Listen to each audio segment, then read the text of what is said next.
Ayon sa Department of Energy o DOE, posibleng mararanasan ng panibagong oil price hike dahil sa patuloy na kawalan ng katiyakan sa pandaigdigang merkado.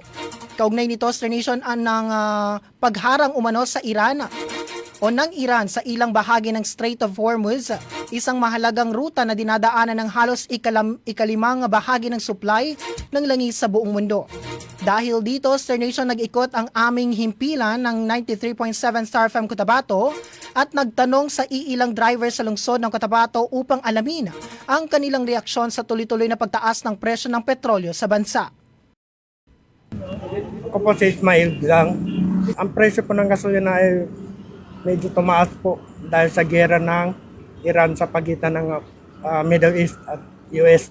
Mabigat-bigat din po ma'am dahil sa pagtaas ng presyo ng gasolina. Pero wala tayong magawa dahil yun sa Middle East. Ang sa amin lang dito sa lahat ng mga nasakupan ko na haba-haba driver, magtiis na lang tayo. Pagsubok lang ito sa atin ng Panginoon. Sana matulungan din kami mga driver kay kawawa na kami. Konti lang kinikita namin ngayon. Tapos Ramadan pa. Yung mga pasero dyan. Meron din dyan kulang ang magbayad sa pamasahe. Sana ituwid mo na yung bayad kasi nahirapan na kami. Star Nation, may ilang driver at residente rin na nagpahayag ng pangamba sa posibleng epekto nito sa pamasahe, lalo na kung mapipilitan ng mga operator na magtaas ng singil ng mga commuter.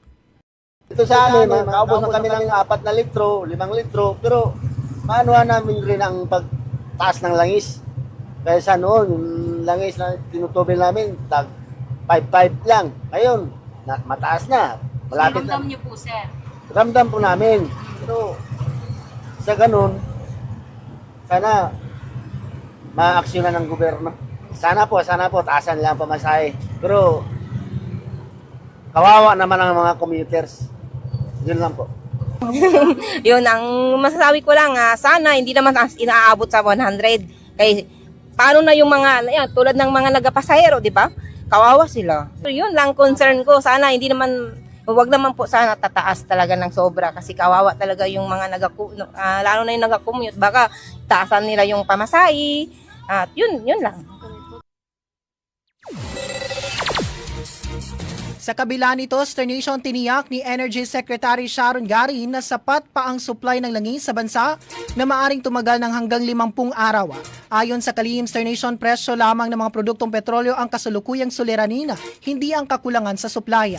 Dagdag pa niya, inatasan na ng pamahalaan ng mga kumpanya ng langis na ipagpatuloy ang pag-angkat ng petroleum products kahit pa tumaas ang presyo nito sa pandaigdigang merkado.